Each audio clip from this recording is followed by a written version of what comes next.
People ask me what it felt like, and I tell them it felt like watching a man set down a weapon no one knew he was carrying. That is not the whole truth, but it is the part that holds up when I say it out loud. The fuller version takes longer, and it requires me to explain the Keth, which most people are not patient enough for. The Keth do not make for easy dinner party conversation. They are not dramatic. They do not have fangs or warships with skull iconography on the bow. They are, in the strict technical sense, an administrative intelligence of staggering scope and precision. And what they are most proud of, what they built over 11,000 years of galactic contact, is their taxonomy. I mean that word exactly, a taxonomy, a filing system. A living, distributed, perpetually updated catalog of every sapient species the Keth Dominion has ever encountered, cross-referenced across behavioral profiles, diplomatic tendency matrices, resource valuation indices, conflict probability tables, and what they called a moral accountability coefficient. That last one is the one that matters for this story. The moral accountability coefficient is a number between 0 and 1 that describes how much a given species can be expected to own its own choices.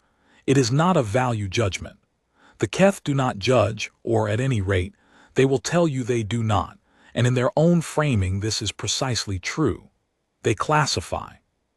There is a difference, and it is a real one, and it does not stop the classification from functioning as a judgment in almost every practical sense.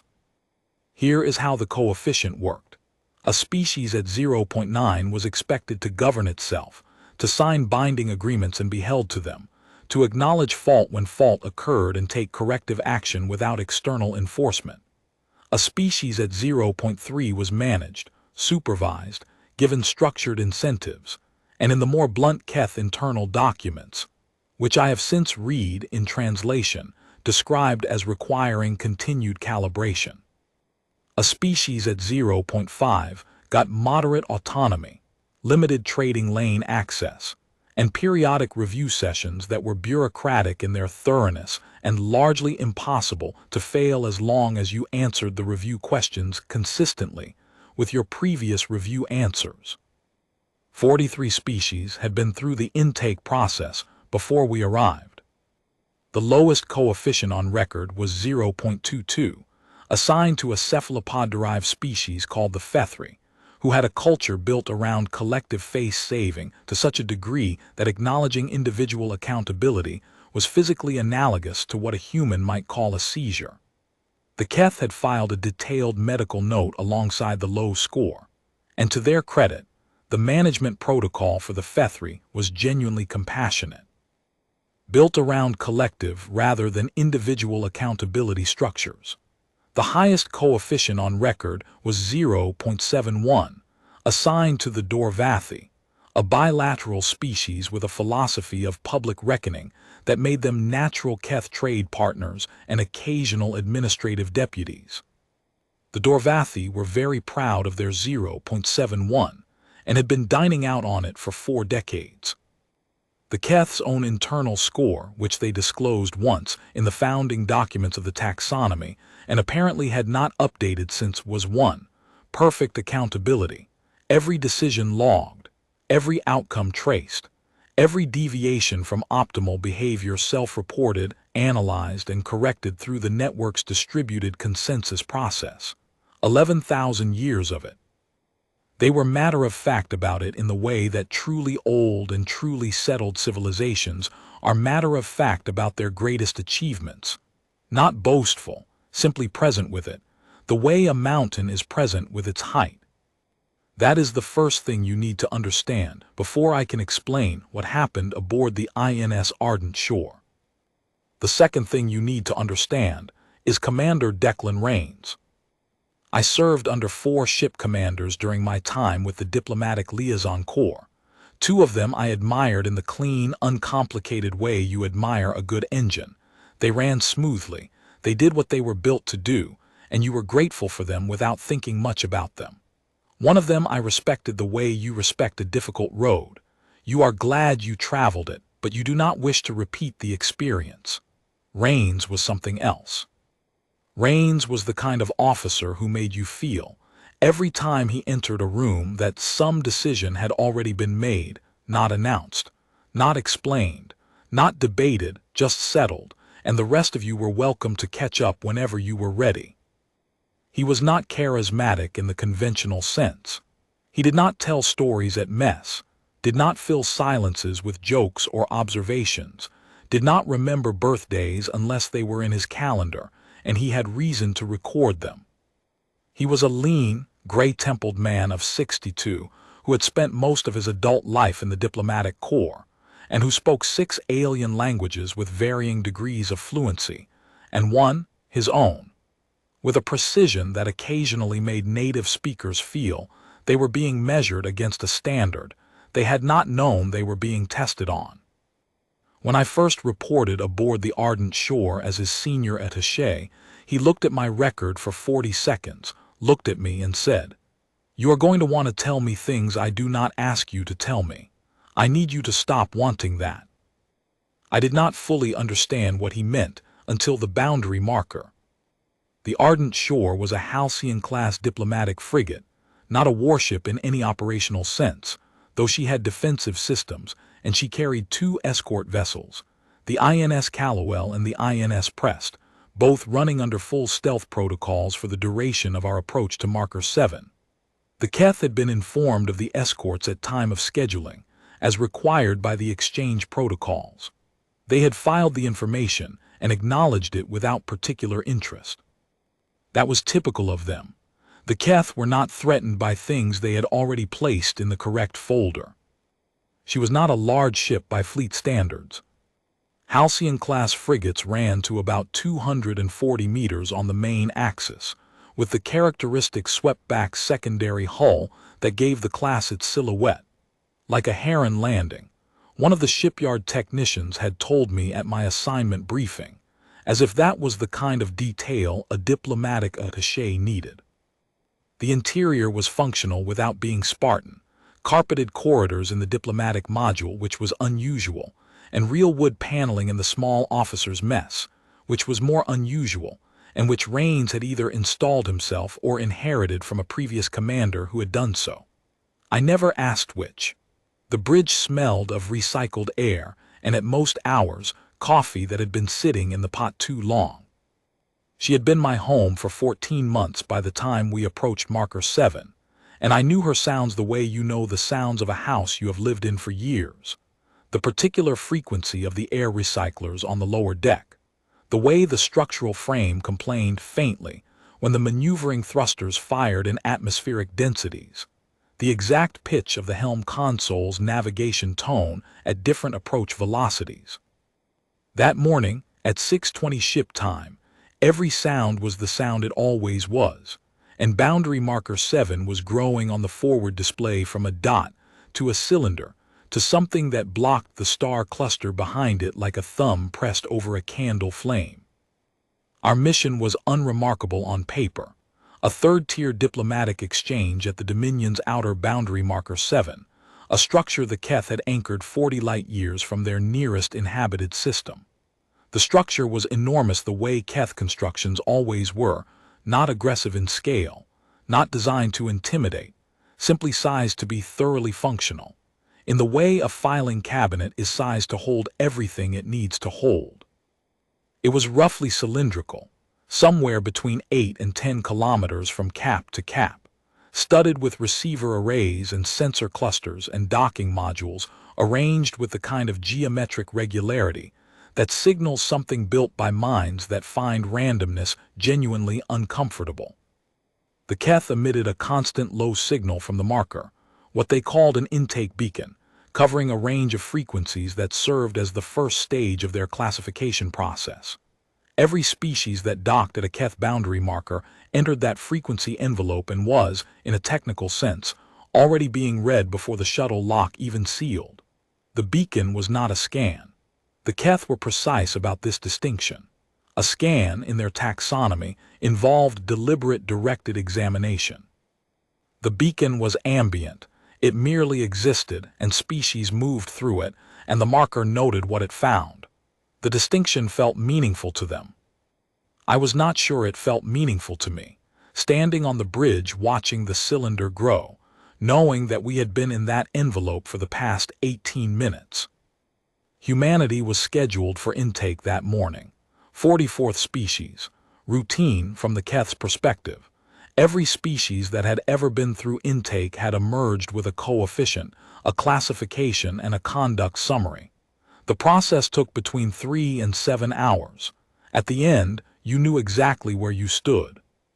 We had been briefed thoroughly. The Corps had run 3 preliminary contact missions in the 18 months prior, none staffed above attaché level, none getting close enough to Marker 7 for formal intake. We had studied the process from the outside, through Keth-supplied documentation, and through extensive interviews with 3 species that had been through it. The Yekari, who entered the taxonomy 11 years before us, described intake as being examined by something that genuinely wanted to understand you and genuinely did not care whether the examination was comfortable.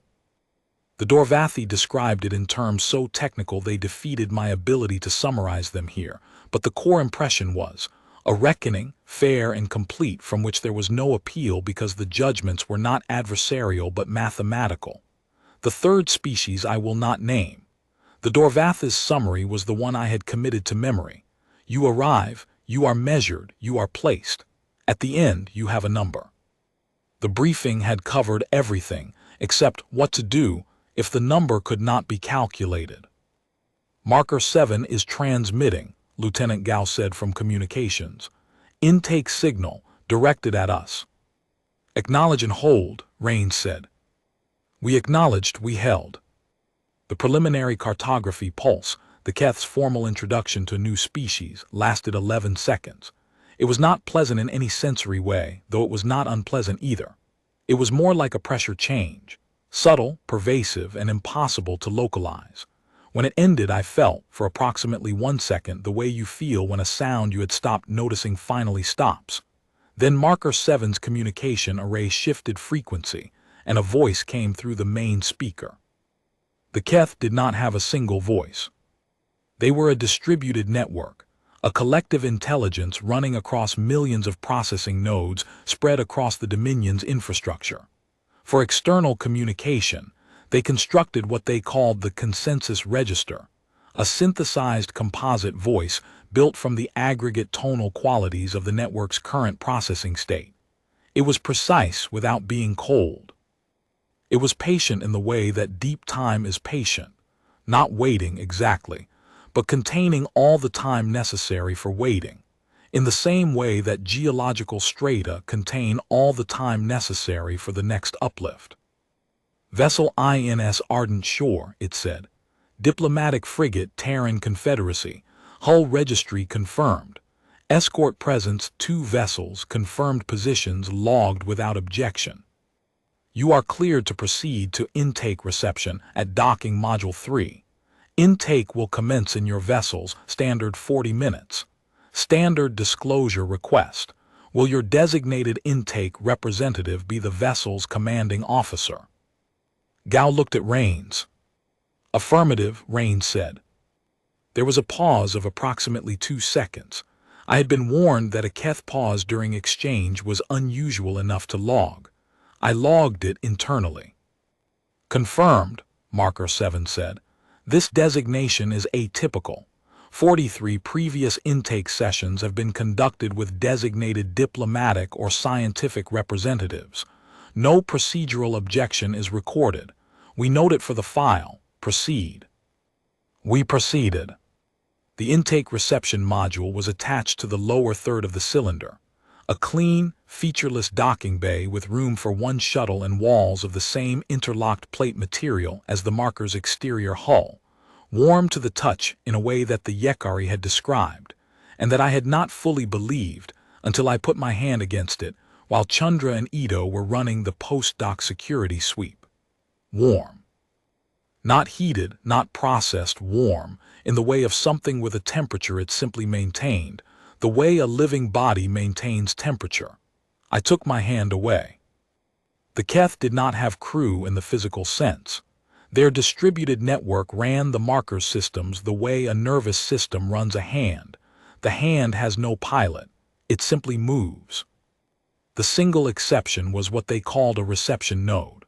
One physical unit of the network, rendered into a form that could be addressed directly, that could be spoken to, and could speak in return, that localized the network's attention in a way that made the exchange feel like a conversation rather than like being processed by a building. It was waiting at the center of the bay when we came through the docking lock. Images do not prepare you. I will say that simply.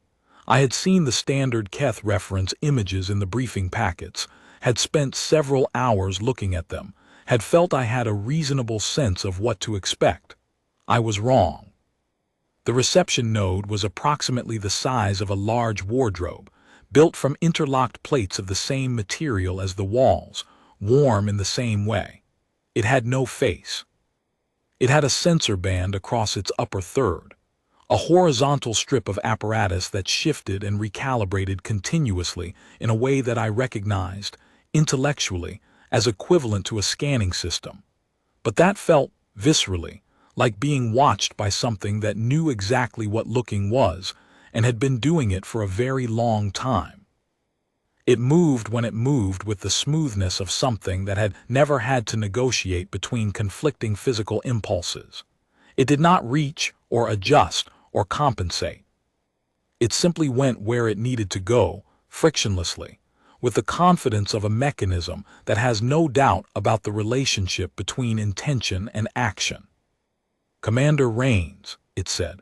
The consensus voice was larger in person, not louder, more dimensional, as if it came from several points simultaneously, which it did. "I am Intake 744. I will be conducting your classification today. You are the 44th species to enter the Dominion's contact taxonomy. The process will require between 3 and 7 hours depending on the complexity of your responses. I will ask you to answer fully and accurately. If a question is unclear, ask me to rephrase it. If a response requires context, provide the context. This is not an adversarial process. Do you have questions before we begin?" "One," Rains said. I had not known he was going to say that. We had briefed extensively, but we had not briefed a question. "Proceed," said the node. "What happens," Rains said, "if you cannot classify us?" A pause, 4 seconds this time. "That has not occurred," Intake 744 said. "I understand. What would happen if it did?" "An incomplete classification would be logged as a pending file. The species would be placed in a provisional observation category. Contact would be limited to non-binding exchanges until the file was completed or a classification determination was reached through extended study. This outcome would be disadvantageous for both parties. We find it is better to be thorough at the outset." The sensor band recalibrated. "Is there a reason you anticipate difficulty?" "No," Rains said. "I wanted to know the procedure." "Noted," the node said. "Shall we begin?" "Yes," Rains said. What followed was 3 hours and 42 minutes of the most methodical examination I have witnessed in 27 years of diplomatic service. The Keth intake process was not an interrogation in any human sense. No pressure, no adversarial edge, no attempt to catch inconsistencies. It was simply a long, precise sequence of questions, each one building from the last, each one designed to locate the species being examined within the taxonomy's established reference categories. Biology, social structure, resource economics, conflict history, legal philosophy, reproductive strategy, cognitive architecture. Rains answered each section with Chandra and Ito standing behind him and me standing to his left, and the reception node processing each response with the regular, soft, clean chime that indicated a data point had been received and filed. Chime, chime, chime, 43 categories. The chime came within seconds of each answer. I watched the sensor band throughout. It recalibrated between each response, a brief, fluid adjustment, the update of a system ingesting new data and sorting it without difficulty. It was the rhythm of something doing what it was built to do, easily, in the way a hand sorts objects into bins it has been sorting into for years. We reached the moral accountability section at the 4-hour mark. This section, Intake 744 said, assesses the degree to which your species claims and exercises accountability for its own decisions. Accountability, as defined in our taxonomy, is the voluntary assumption of responsibility for outcomes, including adverse outcomes, and the willingness to acknowledge the causal relationship between one's own actions and those outcomes. I want to be precise. This definition is distinct from legal liability, distinct from social sanction, and distinct from subsequent behavioral modification. It addresses specifically the internal claim, the decision to say, I did this, and I knew what I was doing. Standard question 1. Does your species have a concept equivalent to this definition? Yes, Rains said. Standard question 2. Is that concept universally applied across your species, or limited to designated authorities or social classes? Neither universally nor exclusively to authorities. Application is inconsistent across individuals, across social contexts, across historical periods. Some members of our species claim accountability readily and under significant personal cost. Others resist it throughout their lives regardless of their actions. Most occupy a variable position that shifts depending on context, stakes, and the degree to which external pressure is applied. Noted. Standard question 3. What mechanisms does your society use to ensure accountability is claimed when it is appropriate? Rains considered this for a moment. Legal systems, primarily courts, investigation bodies, administrative review. Social norms, secondarily, public record, community sanction, professional censure. Cultural and religious frameworks variably. Some traditions place enormous weight on the internal claim of responsibility, others on public acknowledgement, others on restorative action. None of these mechanisms is reliable in the general case. Each of them fails in characteristic ways. The chime did not come. I watched the sensor band. It was moving more than it had moved for any previous answer. Not the brief, fluid update I had been watching for hours, but something continuous, something that looked like genuine search rather than routine recalibration. A compass needle near iron. Please clarify, the node said. You indicate that accountability mechanisms exist and have structural robustness, but that none of them is reliable in the general case. Do you mean that enforcement is uneven? Enforcement is uneven. Additionally, the mechanisms are frequently gamed. Individuals and institutions often perform the appearance of accountability while avoiding its substance.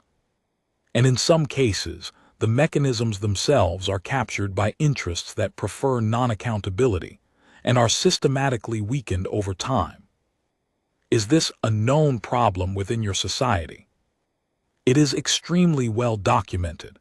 It has been written about, argued about, and identified as a central failure mode of human social organization for several thousand years of recorded history. It is not a recent observation. And it has not been corrected. Rains's expression did not change. His voice did not change.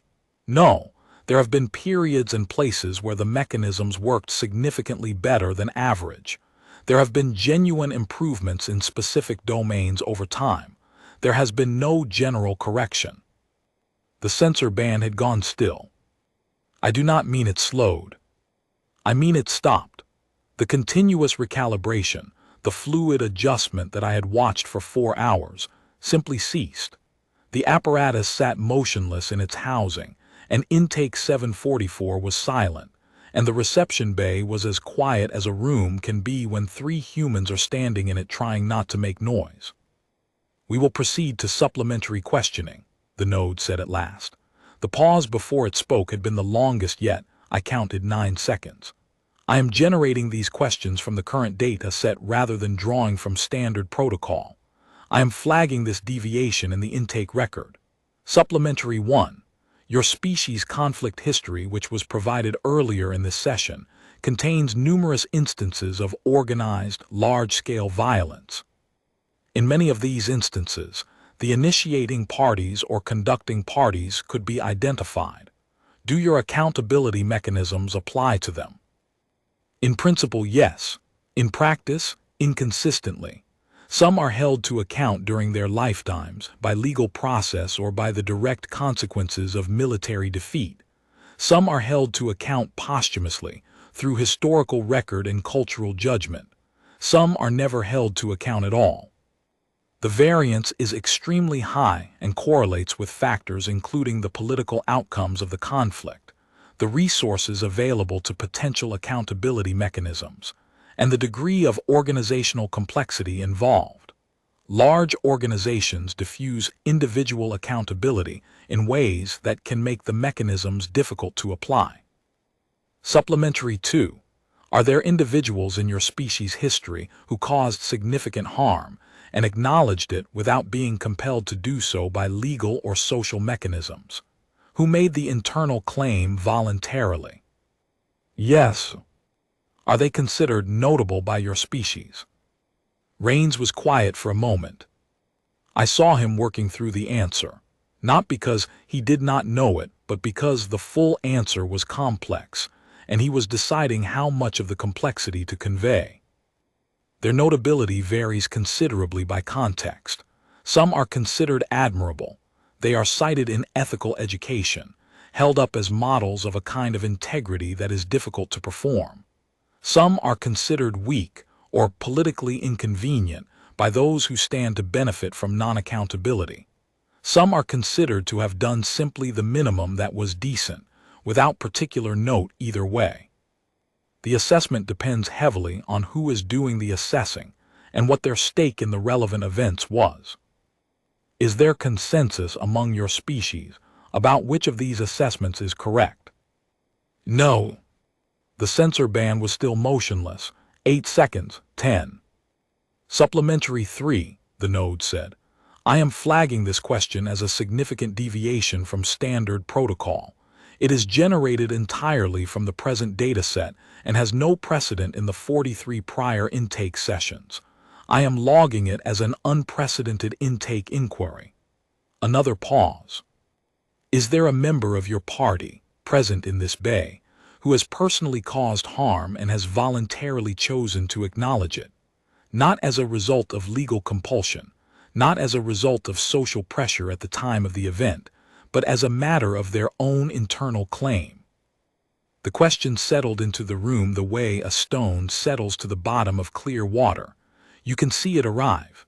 You watch it go all the way down. I believe, in that instant, that every human in that bay assumed the question was directed at someone else. I know that I did. I ran through the profiles mentally. Chandra's service record had a flag on it, a boarding action early in his career that had resulted in civilian casualties and had been investigated and resolved. But the resolution had involved a formal accountability process, which meant it did not quite meet the node's stated criterion. Ito's record I had not read in full detail. I thought briefly, and with a discomfort I did not examine closely, about my own career and whether there was something in it that qualified. I found something that might, depending on the standard applied, and I was in the process of deciding whether to speak when Rain said, "Yes." The room rearranged itself around that word. "Is that member present in this bay?" the node asked. "Yes." The censor band was still doing nothing. All of us were doing various kinds of nothing in our ways. Rain said, "I am."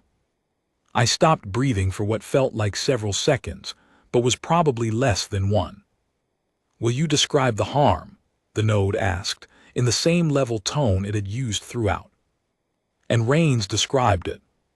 He was 26 years old, a junior attaché on a courier vessel, the INS Passage, running supply lines to a monitoring station in the Veth contested zone.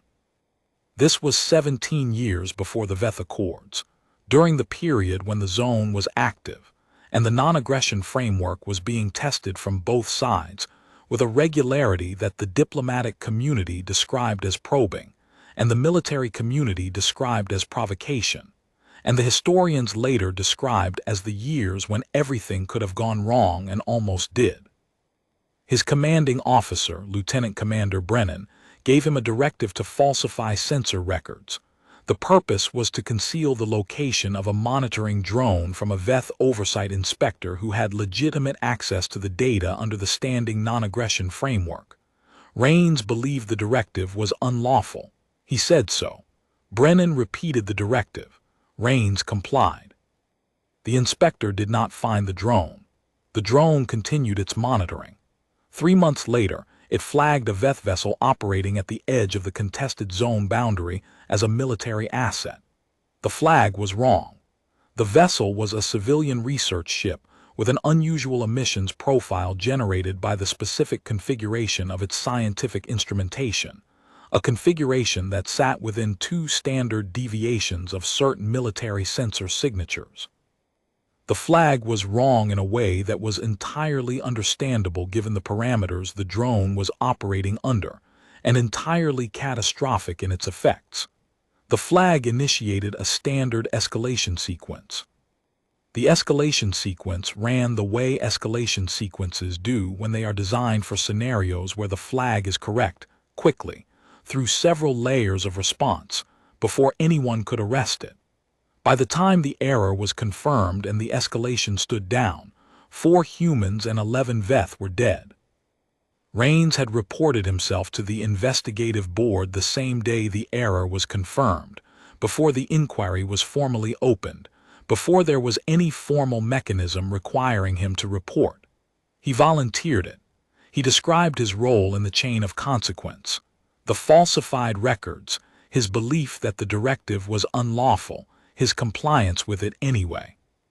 The board had cleared him. His commanding officer had been sanctioned, demoted, stripped of command authority, given a permanent administrative assignment that the service record described neutrally, and that everyone in the Corps understood to be a form of professional burial. Raines had been found to have followed a direct order, which under the legal framework applicable at the time was a full defense. He had not been censured. He had not been disciplined. He had been found clear and assigned to the next posting. He had spent 17 years in the diplomatic corps after that. He had reached commander. He had served with distinction on 4 postings before the ardent shore.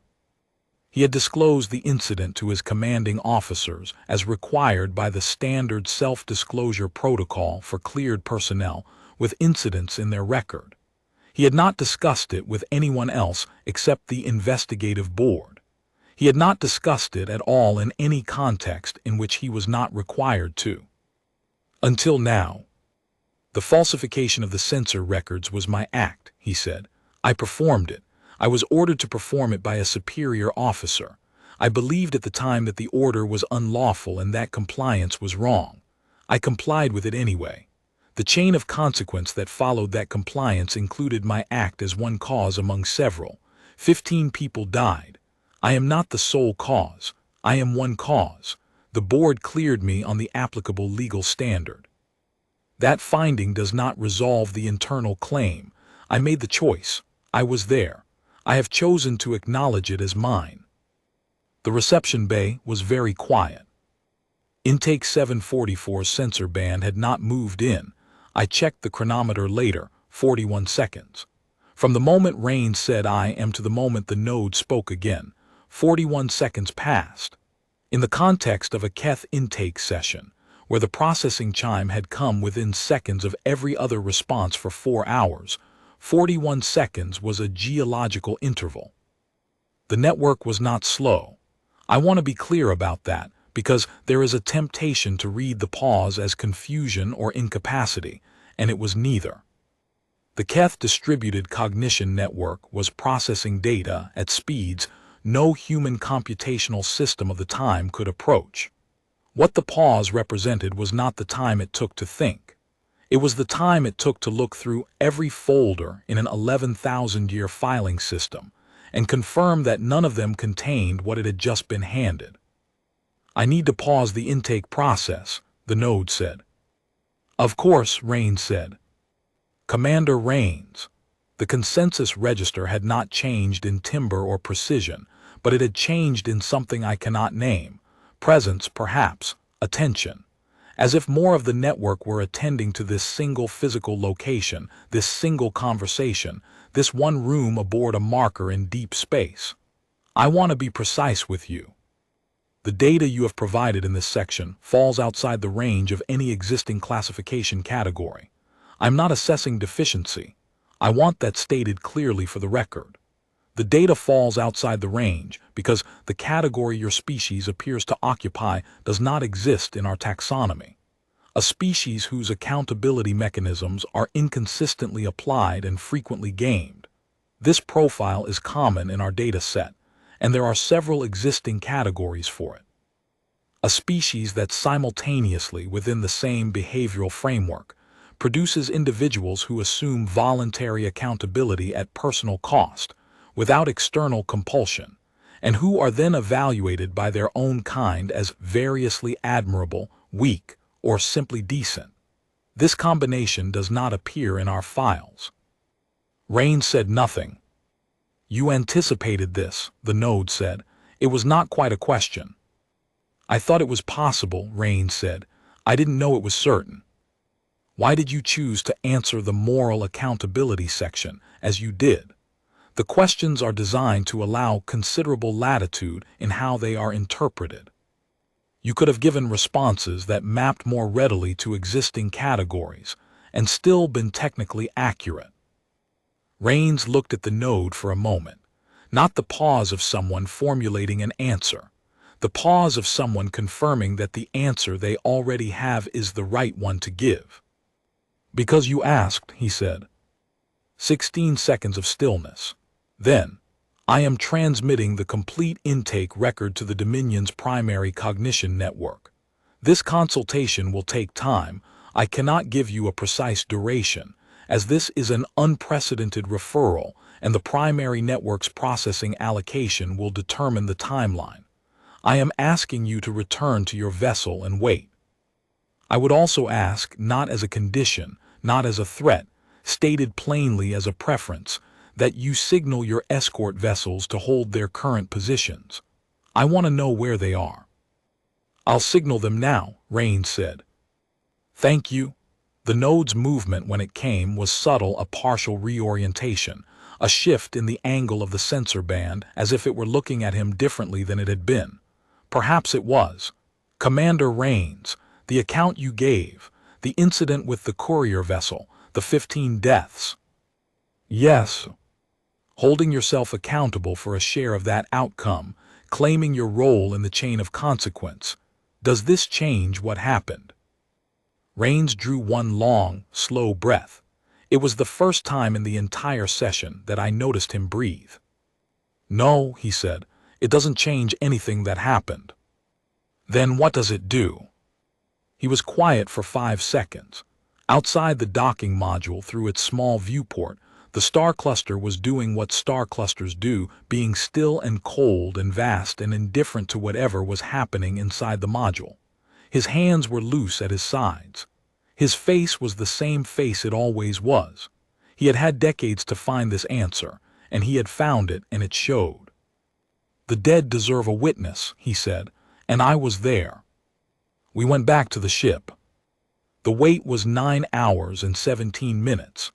I know this with precision because I did not sleep during it, and I had nothing to do with my vigilance except watch the chronometer and listen to Gao's reports on the signal traffic from the marker. There was a great deal of signal traffic. The volume and routing patterns of the encrypted transmissions coming out of Marker 7 in the hours following our return were unlike anything in the preliminary data we had collected on Keth communication behaviors. The signals were routing inward to the primary network's core nodes, deep in Dominion space, and the volume suggested that whatever conversation was happening was not a brief consultation. It was a general engagement. The whole network was in the file. Raines slept 4 hours. He rose, ate a full breakfast, and sat in the small officer's lounge with a cup of tea and a book that he held open and did not read. I know he did not read it because I sat across from him for 2 of those hours, working on the preliminary contact report, and I watched the pages and they did not turn. He was thinking. I did not ask him what about. He would not have answered the question as I meant it. At 3:40 ship time, Marker 7 hailed us. Rains was on the bridge in 6 minutes, fully dressed, which told me he had not been asleep the second time. INS Ardent Shore, the consensus register said. In 9 hours, I had nearly forgotten how dimensional it was in person, coming from every speaker in a room simultaneously. Here, through the ship's communication array, it was flatter, more contained, and yet I thought this may have been projection. It was certainly not a certainty. I thought it was heavier. Not troubled, something closer to the weight of a thing that has had to revise itself. The Dominion has completed its internal consultation. We are prepared to conclude the intake process. The classification determination will be transmitted directly to your diplomatic module. Intake 744 will confirm the record is complete. Thank you, Rains said. Commander Rains. A pause. The Dominion wishes to convey, I am flagging this as a non-standard communication, outside normal protocol, noted in the record as an editorial from the primary network. The Dominion wishes to convey that your intake has required the creation of a new classification category. In 6,412 years of active taxonomy work, a new category has not been required. We are uncertain what to call it. We are working on it. Gao had turned from his console. Chandra was at the bridge door. Even Vance at the helm had tilted his head slightly. We will take that as a compliment, Rains said. It is not a compliment, the node said without hesitation. It is a statement of fact. We do not yet know if the new category represents an advantage, a liability, or something that does not map onto that scale at all. We do not yet know what you are, in the sense that our taxonomy has historically established what a species is. We wanted you to know that. That, Rains said, is something we have in common. The pause was brief. Yes, the node said. I believe that is accurate. The classification determination came through 14 minutes later, transmitted in the standard Keth format, dense, technical, extensive. The kind of document that would take core analysts the better part of a month to fully parse and annotate. But the Keth always wrote their summary lines in plain standard, as a courtesy to species who found their technical notation opaque, and the summary line at the top of the determination read: Species Terran Confederacy Human, Moral Accountability Coefficient, pending category under construction, Provisional Designation, Category 44 Alpha Novel Classification, Contact Recommendation, Unrestricted, Observation Level, Active. Advisory: this species exhibits a documented, individually expressed capacity for voluntary accountability that is inconsistently distributed across its population and is not fully explained by existing behavioral models. Existing measurement tools are insufficient for coefficient assignment at this time. Final determination deferred pending extended contact. This is not a delay in the conventional sense. It is an acknowledgement that the instrument requires calibration before it can be used on this subject. I have read a great many diplomatic documents. I have read treaty texts and conduct summaries and administrative rulings from 14 different civilizations across 27 years of service. I have never read an official classification document from any political entity that contained the phrase, "The instrument requires calibration." The Keth did not admit to instrument failure. The Keth did not admit to anything being insufficient. The Keth classified and the classification was complete and the file was closed. They could not close this one. The Callowell and the press decloaked at start of day watch, taking up escort formation on either side of the Ardent Shore. Marker 7 observed this and did not transmit a response. In the prior intake sessions documented in our briefing materials, the appearance of undisclosed vessels at a Keth boundary marker had invariably prompted an immediate inquiry and a notation in the security log. 744 transmitted nothing. I took that to mean something, and I think I took it correctly. We departed 4 hours later, after exchanging the remaining procedural documents with Intake 744, and confirming the dates for a follow-up contact session 8 months out. The marker shrank on the aft display, cylinder to dot to star cluster, and we were in open space with our escorts and a pending classification, and a new category with no name yet, bound for the relay station at the edge of Confederacy space, where I would begin writing the first of what would eventually become 12 official reports on what had happened at Boundary Marker 7. Rains came to the diplomatic module that evening. He sat across from me at the small table I used as a desk and looked at the classification determination still displayed on my console. He read the summary again. He had already read it, but he read it again. "They are going to study us," I said. "Yes. For years. Probably." I waited. He was looking at the screen. I watched the screen too for a moment, the plain standard summary line, the pending coefficient, the category under construction, the language about instrument calibration. "Why did you ask them?" I said. "What happens if they can't classify you, before the intake even started?" He looked at me. "Because I needed to know they had a procedure for it," he said. "If they didn't, if an incomplete classification put us in observation lockdown or triggered some kind of defensive response, I would have answered the accountability questions differently. There was a version of this where honesty was a tactical error. And once you knew, it wasn't a tactical error. Once I knew the downside was limited contact until the file was completed, yes, then there was only one way to answer the questions. I looked at him for a long time. You had been waiting for someone to ask. He did not answer immediately.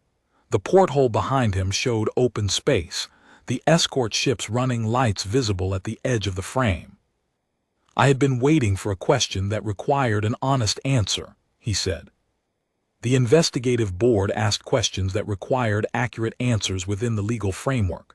That is a different thing. Accuracy within the legal framework, the facts, the sequence, the applicable regulations, I have answered those questions many times. The question 744 asked was different. Is there someone in this room who has personally caused harm and voluntarily acknowledged it?" He paused. "Not, was the legal process satisfied? Not, have you been cleared? Is there someone who has made the internal claim and is making it now, in this room, on this record?" That question had one correct answer, and I gave it. I thought about the 41 seconds of stillness, the sensor band that had never gone still in 6,000 years of intake sessions. "They had no record for it," I said. "No," he said, "they didn't. The Keth are still working on the category, as far as I know. The follow-up contact sessions have continued, 8-month intervals, 11 sessions in total before I transferred to a different assignment, and I am told they continue under Commander Addisa, who is excellent and who has the advantage of coming into the relationship at a point where the groundwork has already been laid.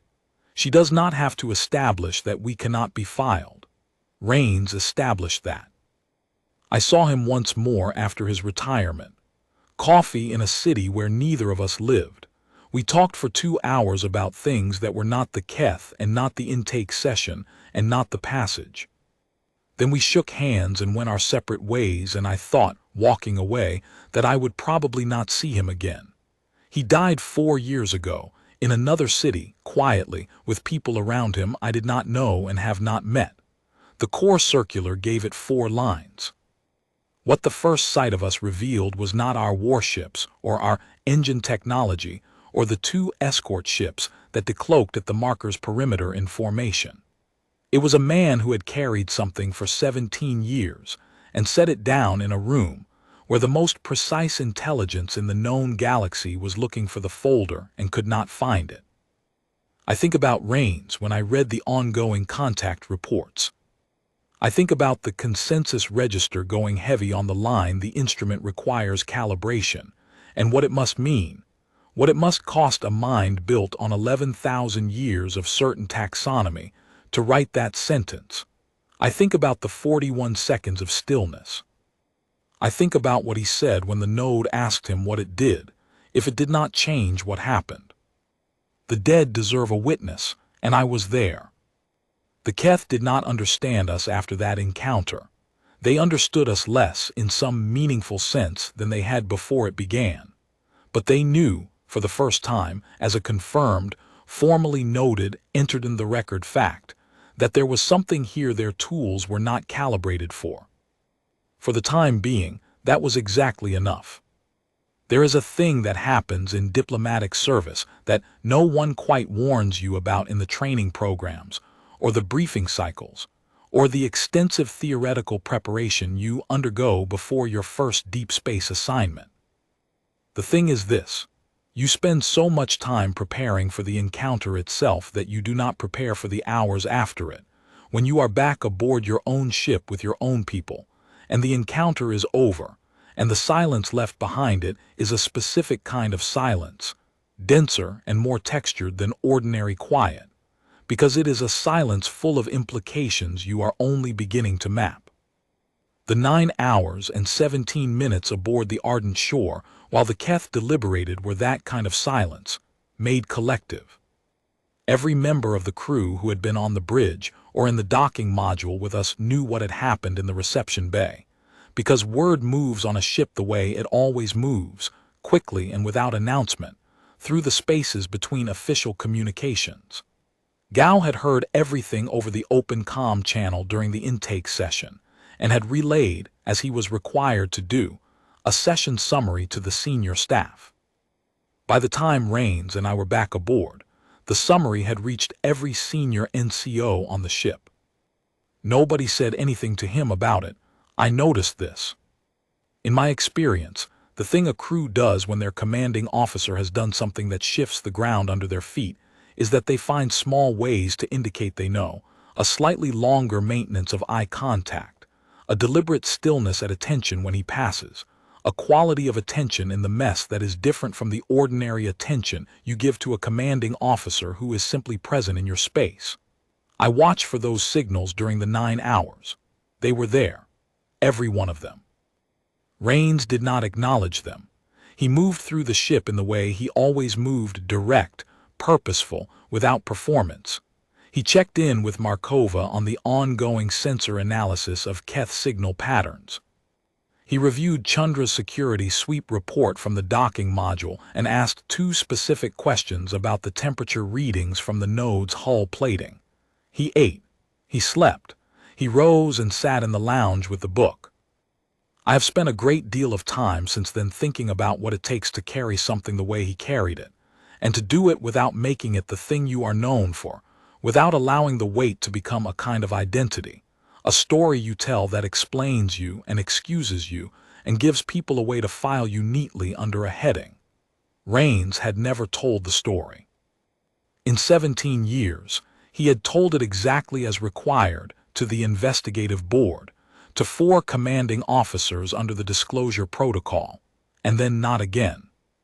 He had not told it to give himself something to be. He had not told it to clear the air or find relief. He had simply carried it at the full weight and done his work. That is the thing I could not have explained to the Keth even if I had been asked to explain it, because I do not think it is fully explicable.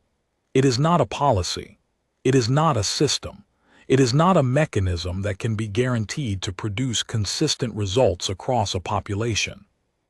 It is a thing that some human beings simply do, for reasons that are internal to them and that look like weakness to some observers, and like the minimum requirement of decency to others, and like something admirable and rare to others still. And there is no consensus, and the variance is real, and the Keth's taxonomy has never had to accommodate that kind of genuine statistical messiness in its moral accounting. What the 43 previous species had given the Keth was data that sorted, high accountability or low, reliable mechanisms or unreliable ones, individual variation within predictable ranges. The Dorvathi, with their 0.71, had strong accountability culture and strong mechanisms and low individual variance. They were reliable, they were calibratable, they could be filed under a heading that meant something precise. The Fethri with their 0.22 had a different kind of coherence. Their low score was not random. It was structural, built into the way their social architecture handled face-saving and collective identity. Even they sorted. We did not sort. Raines had put it in the lounge that evening, in a way that I have quoted to every person who has asked me about the encounter since. He said, "The strategic outcome is that they now know we are something they have never seen." The reason I told them is that they asked, and I had a true answer, and I have spent 17 years not being in a room where the question was asked correctly. I thought about that framing for a long time on the transit back to the relay station. The question asked correctly. The Keth Supplementary 3, is there a member of your party present in this bay who has personally caused harm and voluntarily chosen to acknowledge it, was not a question that any human institution had ever put to Raines, because human institutions do not ask the internal question. They ask the legal question. They ask the procedural question. They ask, were you cleared? They ask, have you fulfilled your disclosure obligations? They do not ask, is the internal claim present right now in this room?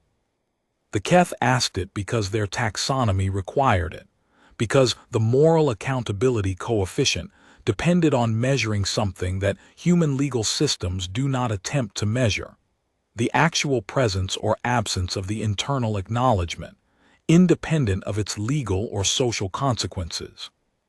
And Raines had been waiting, not in any planning sense, not with anything like strategy behind it, simply in the way that people wait for the question that will require the answer they have, for a context in which the only honest response was the one he had carried for 17 years and never found the right room for.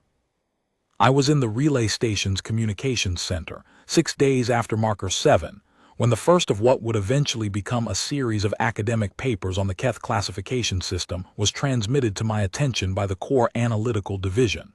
The paper was preliminary, more a set of questions than conclusions, and its central observation was simple. In every previous intake session, the Keth had ended the process with a completed file. Species, filed. Coefficient, assigned. Conduct protocol, issued. The file was closed. What the paper was struggling to articulate was the implication of a species for which the file could not be closed, not because the data was insufficient, but because the filing system itself had encountered a case its categories were not built to hold. The academic framing was cautious, measured, appropriately hedged. What it was trying to say underneath the caution was, the Keth taxonomy is a closed system, and we have introduced something into it that does not close. I wrote a note in the margin of my working copy of the paper. I wrote, "This is what happens when you ask the right question and get an honest answer." Then I deleted it, because margin notes in working copies of official analysis documents become part of the record, and I did not want to explain it in a formal context. I am explaining it now, years later, in a document that is not formally official but that I intend to leave with the Core Historical Archive when I retire next year, because I think the encounter at boundary marker 7 is the kind of thing that deserves a full account, and I am the one person still working who was in the room when it happened. The full account is this: we did not win the intake session. The Keth did not concede anything. They did not tremble or flee or stand down their administrative systems in awe of what they had encountered. They did what they always do: they processed, they analyzed, they consulted, they determined. The outcome of all of that was that they could not determine, and they said so plainly, in plain standard, in an official classification document, in language that no species had ever extracted from them before. Existing tools are insufficient. The instrument requires calibration. That is what we did at boundary marker 7. We made the most rigorous classifying intelligence in the known galaxy admit, formally and on the record, that its instruments were not sufficient for the thing they were trying to measure. Not because we were stronger than it or larger than it or more numerous or more frightening. Because a 62-year-old diplomat in a featureless docking module told the truth about something he had done when he was 26, and the truth did not fit in any of the drawers. I keep coming back to the 41 seconds. I have kept coming back to them for 22 years.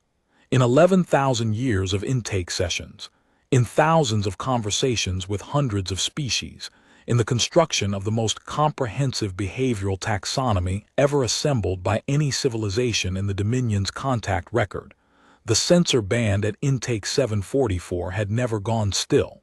Not like that. Not for 41 seconds of genuine search, with no result at the end of it. We gave them something they had never held before. We gave them an accountability that was not a mechanism, not a system, not a cultural product, not a consistent trait of the population, just a man who was there, who knew what he had done, and who said so when someone finally asked the question in the right way. The dead deserve a witness. I have said that sentence in one context or another more times than I can count in the years since. I have said it at memorials and in depositions, and in conversations with junior attachés who wanted to understand what had happened at the marker.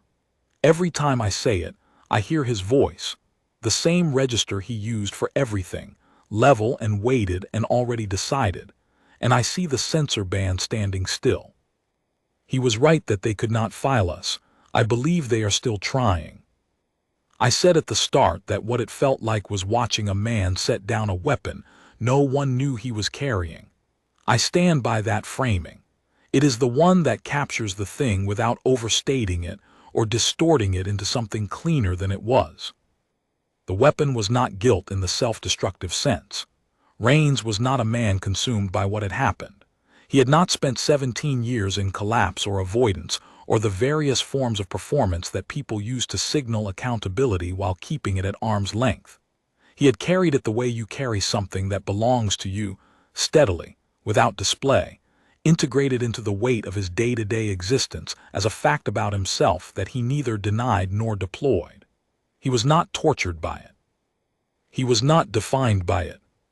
He simply had it, and knew he had it, and went to work every day with it the same way he went to work with everything else that was true about him. Setting it down in the reception bay at marker 7, with the node sensor band recalibrating and the intake record running, and the distributed cognition of 11,000 years of taxonomy working behind the expressionless plating of the unit in front of him. Setting it down in that room for that audience was not relief. It did not appear to be. It appeared to be completion. The right room had finally come, with the right question in it, and the answer was given and it was received, and it landed in a place that had no drawer for it, and the drawer problem was the Keth's to solve. He walked back to the ship and he ate, and he slept 4 hours, and he sat in the lounge with the book he did not read. And the next morning he was at his console reviewing signal analysis with Markova. And the morning after that he was writing the preliminary contact summary in his own cabin, with the corridor sounds around him, and the star cluster outside the port and the chronometer on the wall. And he was, as near as I could tell, exactly what he had always been. I am not myself, a man who carries things the way Raines carried things. I know this about myself clearly. I tend toward the kind of accountability that requires a framework to hold it, an official process, a formal acknowledgement, a mechanism. I am good at the mechanism. I have been good at it for 27 years. I do not think it makes me a worse diplomat than Raines. I think it makes me a different kind of human, and I think the Keth found our difference as confounding as our commonality, which is itself a kind of tribute to how genuinely strange we are, collectively, as a species. Their category is still under construction. I checked the most recent contact report before I began writing this account. Category 44 Alpha, novel classification, moral accountability coefficient pending, 22 years. They are still calibrating the instrument. I do not think they will finish before I retire. I am not sure they will finish in my lifetime. I am not sure, in the end, that the instrument can be calibrated for us. Not because we are beyond measurement, but because the thing being measured is genuinely inconsistent in ways that defeat the Keth's fundamental assumption, which is that a species' moral nature is a stable property with a determinable value. Ours is not. We are the species that built the mechanisms and games the mechanisms. That produces the Fethry equivalent score in our aggregate statistics and the Dorvathy equivalent individual in the same population, sometimes in the same city, sometimes in the same family, sometimes in the same person at different points in their life.